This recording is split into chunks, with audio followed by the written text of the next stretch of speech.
Comment ça se fait qu'une personne peut être si connue et en même temps si mal connue?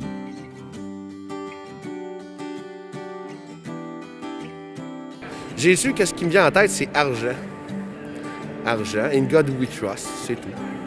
Parce que c'est une création de l'humain pour contrôler la masse, tout simplement. Grand magicien. C'est tout ce que j'ai en tête pour celui-là, sérieusement. Jésus, c'était un grand rabbin. Amour. What comes to my mind is spirituality and just something bigger than myself, and just a spiritual way of living comes to my mind. En premier, c'est la religion catholique là, qui me vient en tête. Là. Parce que quand on était petit à l'école, c'est en premier, là, Jésus, c'est la religion. Ouais, ça me fait penser au Fils de Dieu, là, sur toutes les religions à peu près. Puis c'est pas mal ça, là. Moi, c'est symbolique parce que j'ai été élevée là-dedans. Mais mon copain avait quelque chose à dire d'intéressant. Personnellement, si vous me dites Jésus, je vais pas me dire directement que ça a quelque chose de vraiment surnaturel pour moi. Ça sera plus une métaphore comme un exemple à suivre. Passé date. Croyance religieuse. Un bonhomme barbu. Quelqu'un qui est mort sur une croix.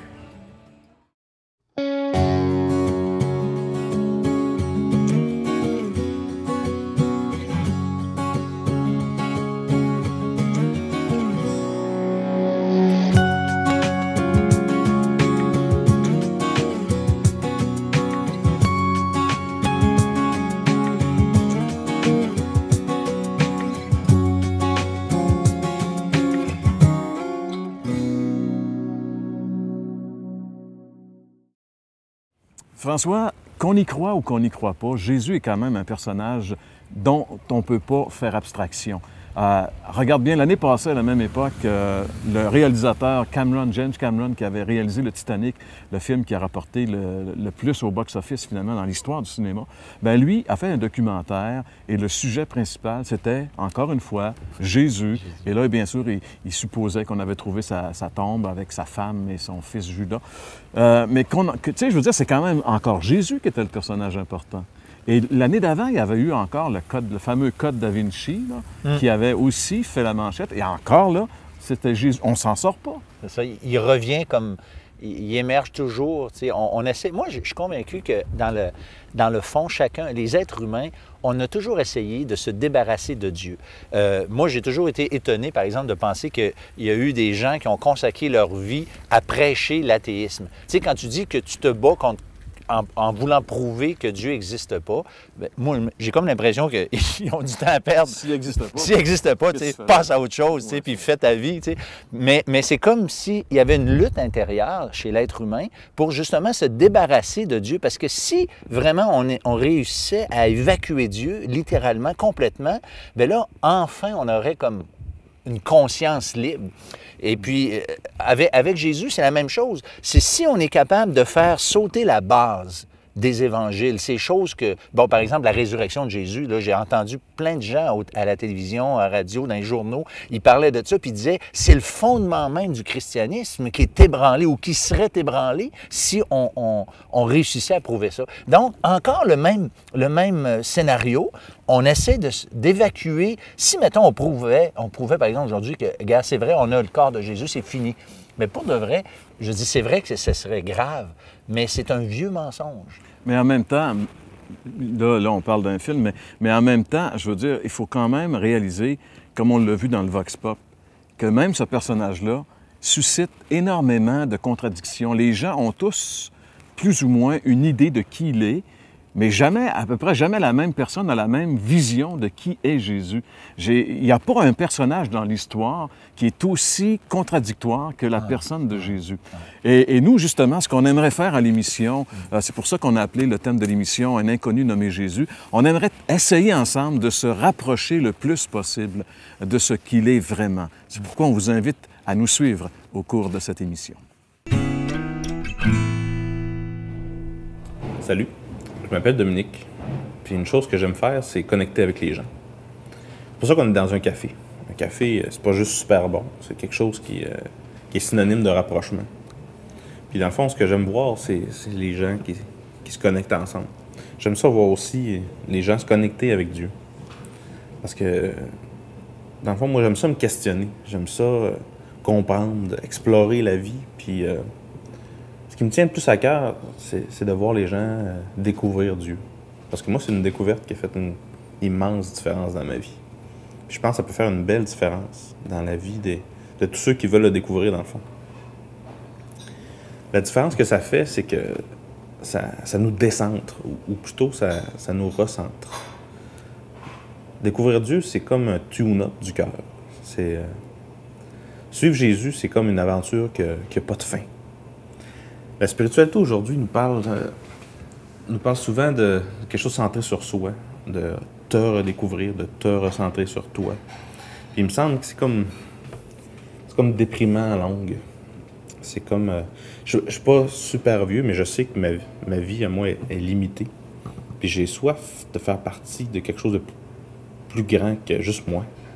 J'ai soif de ressembler à quelqu'un de meilleur que moi. J'ai soif de faire partie de quelque chose d'important. Puis dans le fond, c'est à ça que Jésus me pousse. C'est à ça qu'il m'appelle. Quand je regarde ce qu'il fait, il m'attire, il m'accompagne. Puis dans le fond, je vous encourage à le chercher, à découvrir ce Jésus-là. Ça vaut vraiment la peine.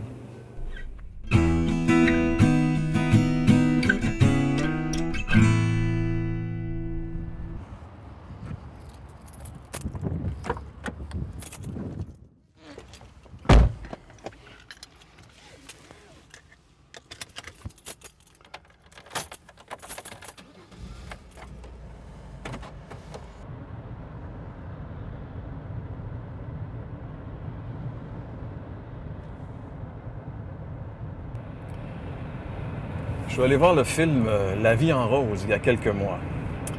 C'est un film qui relate la vie de la chanteuse française Édith Piaf, une chanteuse qui a été très populaire dans les années 40 et les années 50. Je croyais la connaître parce que quand j'étais jeune, je l'ai souvent entendue chanter à la radio. Elle était très populaire à l'époque, dans les années 50. Et je l'ai vue à la télévision, on parlait d'elle dans les journaux. Enfin, à partir de là, je m'étais fait une idée, je pensais la connaître. Et quand j'ai vu le film, en fait, j'ai réalisé que c'était pas tout à fait la même personne que je croyais connaître. Et ça m'a amené à lire sa biographie. Je me suis rappelé que dans la bibliothèque familiale, on avait une biographie d'Édith Piaf, d'ailleurs écrite par son amie Simone Berthaud. Alors, j'ai pris ce livre-là de presque 500 pages et j'ai lu cette biographie. Et finalement, j'ai découvert que je ne connaissais pas Édith Piaf. Je croyais la connaître, mais je la connaissais pas du tout. Et je pense que c'est un peu comme ça aussi avec tous les grands personnages publics. Très souvent, on s'imagine les connaître parce que finalement, on a eu quelques informations, des bribes d'informations fragmentaires ici et là. Et à partir de là, on s'est forgé une idée, une opinion, puis on pense que les gens sont comme ça. Et lorsqu'on les connaît vraiment, on s'imagine que très souvent, la plupart du temps, on a erré dans notre appréciation de la personne. Et je pense que c'est vrai pour les grands personnages publics en général, mais surtout pour la personne de Jésus. C'est incroyable comment on peut se tromper lorsqu'on se fie aux opinions des autres pour se faire une idée sur la personne de Jésus. Qui que nous soyons, finalement, on ne peut pas avoir une idée sur la personne de Jésus sans avoir une idée préconçue, finalement, parce que tout ce qui nous vient à propos de Jésus passe à travers le filtre qui est un peu réducteur et qui est un peu aussi transformateur de la personne de Jésus, le filtre de la religion chrétienne, des religions chrétiennes, parce que chaque religion a presque sa vision de Jésus, et aussi des nombreuses sectes chrétiennes qui ont une opinion aussi de Jésus, différentes les unes des autres, finalement. Alors, comment faire pour, à travers tout cela, vraiment découvrir qui est Jésus? Ce Jésus que, finalement, on ne connaît pas. Bien, je pense que la seule source fiable sur laquelle on peut se fier, c'est la Bible, la parole de Dieu, le Nouveau Testament. Mais même là, on se rend compte que ce document nous présente que les gens les plus intimes de Jésus, c'est-à-dire sa propre famille, les gens de son village, là où il a grandi, avaient une opinion de lui qui était très erronée. Dans un des chapitres de l'Évangile de Matthieu, par exemple, on lit qu'à un moment donné, Jésus est retourné dans son village natal, à Nazareth. Il est allé dans l'église locale, la synagogue, et il a commencé à parler, et puis les gens ont été complètement renversés, émerveillés de voir ce que Jésus leur disait. Ça les dépassait, parce que Jésus, selon eux, n'était jamais allé à l'université, n'avait jamais fait des grandes études en théologie, et pourtant il parlait mieux que les plus grands rabbins, les plus grands prédicateurs de son temps. Alors ça les émerveillait, mais en même temps, ils avaient entendu aussi, sa réputation était déjà parvenue jusque-là. On parlait de lui comme un homme qui avait fait des miracles incroyables. Alors eux se demandaient, mais comment se fait-il que cet homme qu'on connaît bien, et c'était là leur problème. Leur préjugé était qu'ils ne pouvaient pas s'imaginer que ce Jésus qu'ils avaient vu grandir dans leur village, le charpentier, qu'ils connaissaient si bien, d'ailleurs c'est ce qu'ils invoquent, ils disent on le connaît bien, c'est le fils de Marie, et puis là ils vont dire c'est le frère de, ils vont nommer les frères de Jésus et même ses sœurs.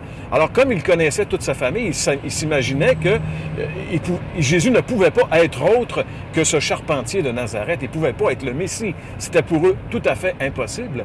Et là, dans ce passage, il est dit qu'à cause de cela, c'était une pierre d'achoppement. Ils ont refusé de croire en Jésus à cause de cela. C'est incroyable, mais leurs préjugés, leurs présupposés a fait en sorte que ça les a empêchés de saisir qui était Jésus. C'est un peu la même chose pour nous aujourd'hui, avec tout l'enseignement qu'on a eu de la religion, et également tous les scandales qu'il y a eu dans les milieux soi-disant chrétiens. Aujourd'hui, pour plusieurs, Jésus, c'est une espèce de gourou, finalement, au même niveau que bien des gourous religieux qui a abusé des gens pour essayer de faire de l'argent, alors que finalement, on sait très bien que Jésus, il a toujours donné, et s'il avait fondé une religion, en réalité, l'enseignement qu'il a donné, c'était de prendre soin des veuves et de prendre soin des orphelins. C'est très loin d'usurper des gens. Et encore aujourd'hui, par exemple, on confond Jésus comme étant... en tout cas, nous, au Québec, souvent, on a parlé du petit Jésus, comme s'il y avait un grand Jésus, un petit Jésus. En réalité, un Jésus pour les petits-enfants puis un Jésus pour les grands. Mais quand on lit les Écritures, on se rend compte que le petit Jésus, ça n'existe pas. Jésus est un homme et un homme qui lui-même seul a affronté la mafia religieuse de Jérusalem. Il n'a pas eu peur de dénoncer l'hypocrisie religieuse de son temps et ça prenait vraiment une colonne vertébrale pour le faire. Non, Jésus, c'est pas un petit Jésus, c'est pas un personnage efféminé, condescendant, c'est un homme et un vrai. Et ce qui est le plus merveilleux, c'est que Jésus est venu ici dans un but précis. Il est venu pour nous sauver et pour cela, il a dû affronter l'horreur, il a dû affronter les choses les plus difficiles. Il a dû premièrement affronter le diable, l'ennemi des hommes, lui faire face sans lui tourner le dos.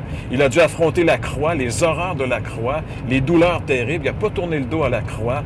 Il a pris nos péchés sur lui. Il est mort pour nous en portant nos péchés afin qu'on puisse avoir la vie éternelle. Il est ressuscité puis il est retourné au ciel et la Bible dit qu'il va revenir. Ça, c'est le Jésus que la Bible nous présente et il est tellement loin de ce personnage loufoque que la religion très souvent nous a présenté.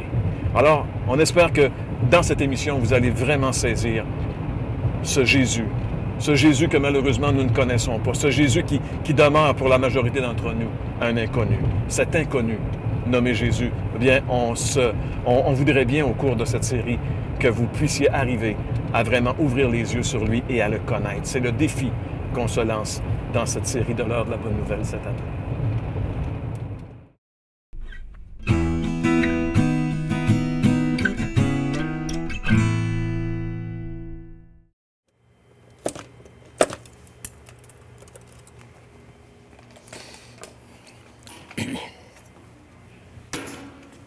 Je ne sais pas si tu peux t'imaginer ce que ça représente pour des enfants que de perdre leurs parents en très bas âge. En fait, c'est ce qui m'est arrivé dans mon jeune âge à moi. J'ai perdu ma mère, j'avais 4 ans. J'ai perdu mon père, j'avais 6 ans. Dans le contexte familial dans lequel on se retrouvait, c'est que mon père avait donc, à la mort de ma mère, 4 enfants, 2 ans, 3 ans, 4 ans et 6 ans. Lui, évidemment, il veut réorganiser sa famille. Il veut donc se remarier, rencontre une jeune femme, projette de se marier. Et donc, 2 ans et 1 semaine après, il décide de se marier. Mais la veille de son mariage, un accident sur la route. Et voilà, il se retrouve lui aussi décédé, ainsi que celle qui devenait devenir ma belle-mère, ma future belle-mère. Et là, maintenant, nous voici 4 enfants, 4 ans, 5 ans, 6 ans et 8 ans, orphelins. Évidemment, à qui nous a réchappé? Ma grand-mère, qui, elle, avait alors 55 ans. Après avoir élevé ses propres 12 enfants, elle décide de prendre les 4 enfants que nous étions, ça y en faisait maintenant 16 qu'elle avait élevés. Et elle, évidemment, c'était une personne très religieuse. Et puis, elle comprenait certainement ma douleur en quelque part. Elle comprenait nos soucis, nos tracas. Elle était évidemment une personne qui avait à cœur notre développement, donc elle m'a envoyé tout jeune au collège. J'ai compris un peu plus tard pourquoi j'avais été envoyé au collège, et on me l'a dit. C'est parce que mon grand-père, qui était une personne avec un caractère tout à fait particulier, en fait, était très, non pas attaché, mais s'en prenait souvent à moi. Donc, pour m'arracher de ce contexte-là, il m'a envoyé au collège. Et puis donc, après ces 2 années-là, je suis revenu donc dans une école publique. Et là, dans cette école publique-là, cette forme de rébellion à l'intérieur de moi-même, cette espèce de sentiment d'abandon que j'avais, pouvait maintenant et se manifestait et ressortait dans mon caractère et dans ma personne. En fait, j'étais en train de devenir une personne extrêmement révoltée. Et cette rébellion-là sortait naturellement. À l'école, étant mis aussi dans un contexte où il y avait quand même de la drogue qui circulait et, disons, certaines autres activités pas tout à fait correctes, si on peut dire, bien là, je participais assez souvent à ces activités-là. Je me suis retrouvé assez rapidement dans un contexte où j'avais fait d'usage de drogue, d'alcool. Et c'était maintenant devenu quelque chose de difficile à supporter dans ma vie. Et tout ça, évidemment, en plus de ça, je devais travailler pour gagner ma vie parce qu'à 17 ans, j'avais donc besoin d'argent pour mon appartement, pour ma nourriture et tout ça. Donc, je m'occupais de 3 cinémas. J'étais assistant gérant de 3 cinémas. J'avais à aller au cégep. Ça devenait extrêmement lourd à supporter. Les études, le travail, les responsabilités. Et je dois vous avouer qu'à partir de ce moment-là, j'ai commencé à entreprendre le processus d'autodestruction en accélérant davantage ma chute dans la drogue et dans l'alcool.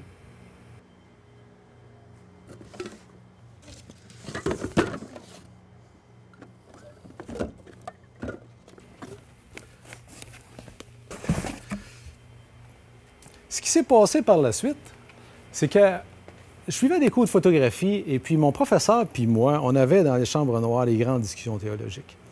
Puis à un moment donné, il est arrivé à moi puis il m'a carrément cité un verset qui se trouve dans la Bible puis qui dit, ben regarde, je vais te le faciliter un peu là, dans son élaboration.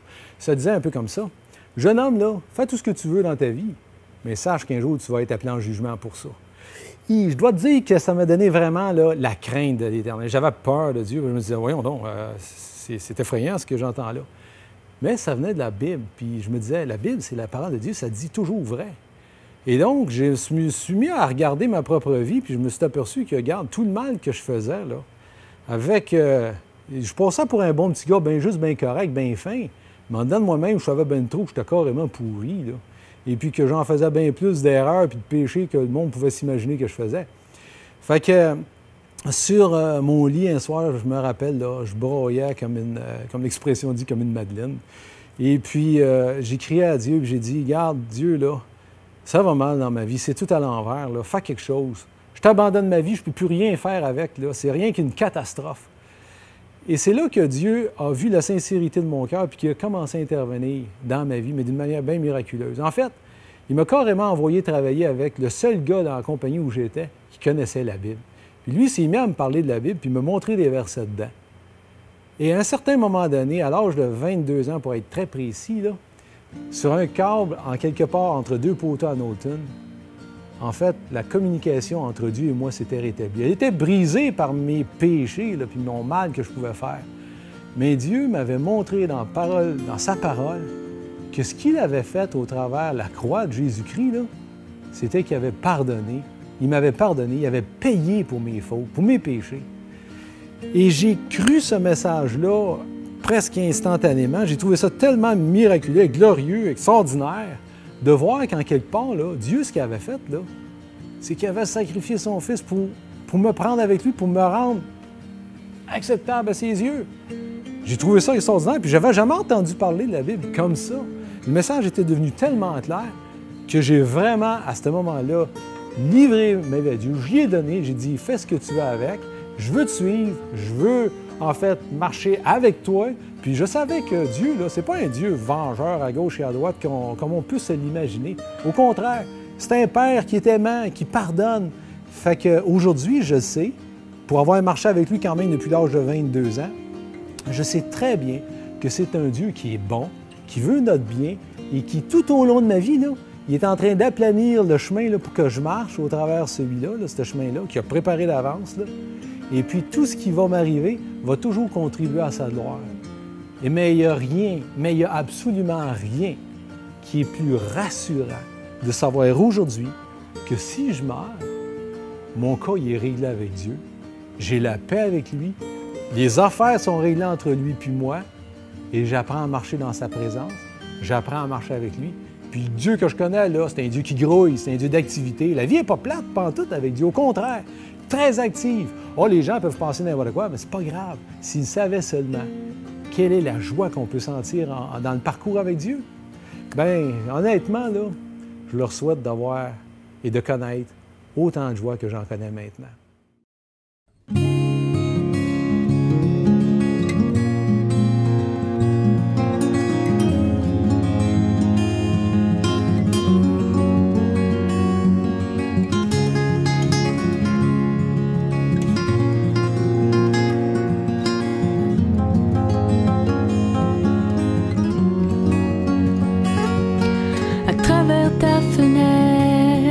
J'ai cru apercevoir ton visage, ton désespoir. J'ai entendu aussi ce cri, cette agonie, ce besoin d'être pour une fois aimé, cajolé, consolé, pardonné, sans condition et sans peur, connaître enfin le bonheur. Crie, oh crie, crie tant que tu voudras, mais ici-bas, personne ne te répondra. Crie, oh crie, à Dieu il te répondra et il te prendra dans ses bras.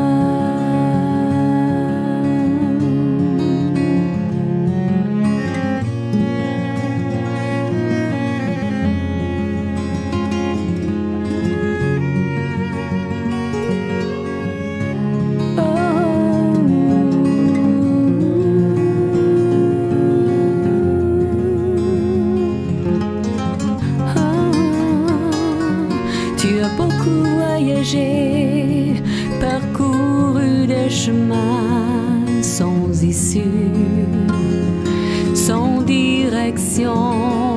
Tu as rencontré bien des gens, instruits et séduisants, mais comme toi, sans illusion. La vie t'a appris la leçon de ne faire confiance à personne. Tu voudrais bien qu'on te réponde qu'au moins une fois ton heure sonne. Crie, oh crie, crie tant que tu voudras, mais ici-bas, personne ne te répondra. Crie, oh crie, à Dieu il te répondra et il te prendra dans ses bras.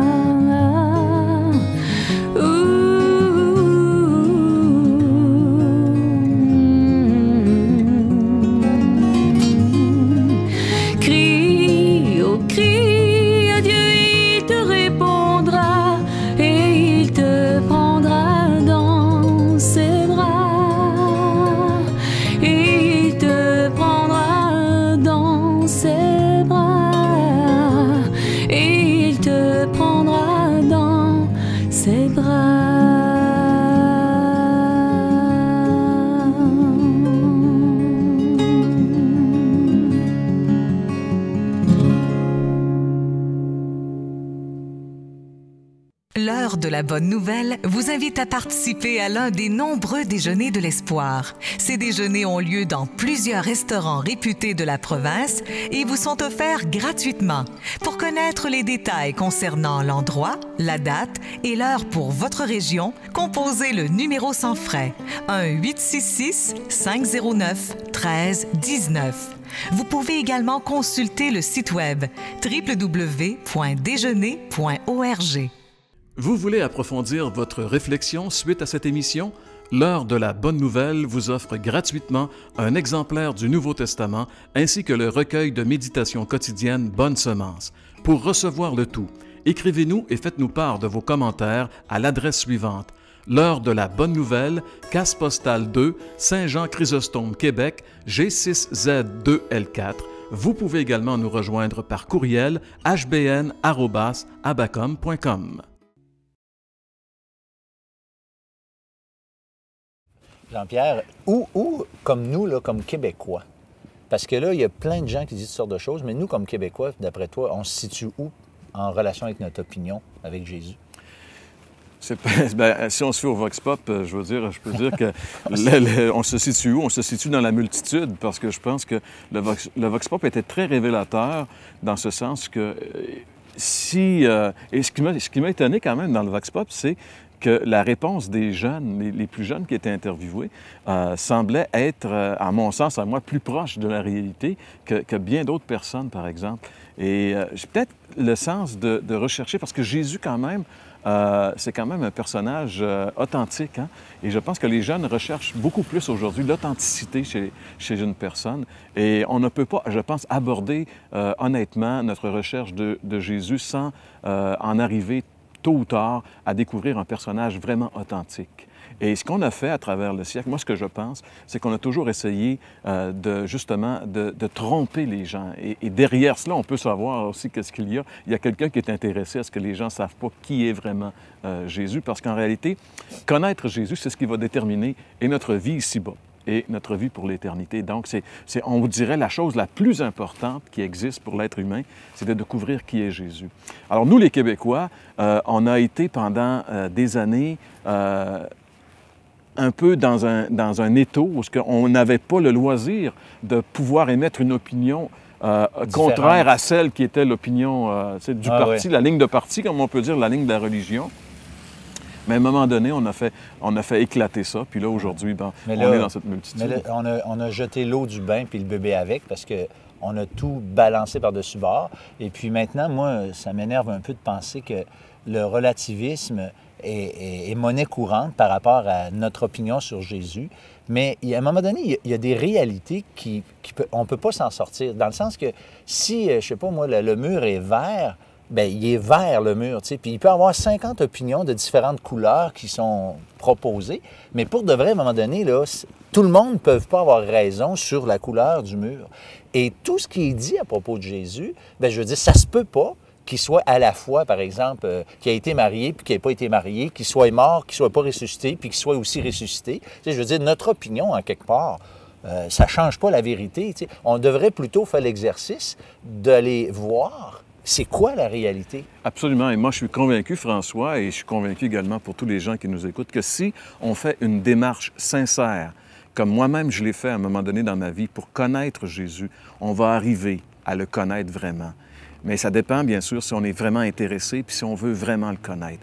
Parce qu'on ne peut pas le connaître s'il ne se révèle pas à nous, mais si on le recherche sincèrement, il va se révéler à nous et on va finalement le connaître. Et c'est notre désir pour chacun d'entre vous qui écoutez cette émission.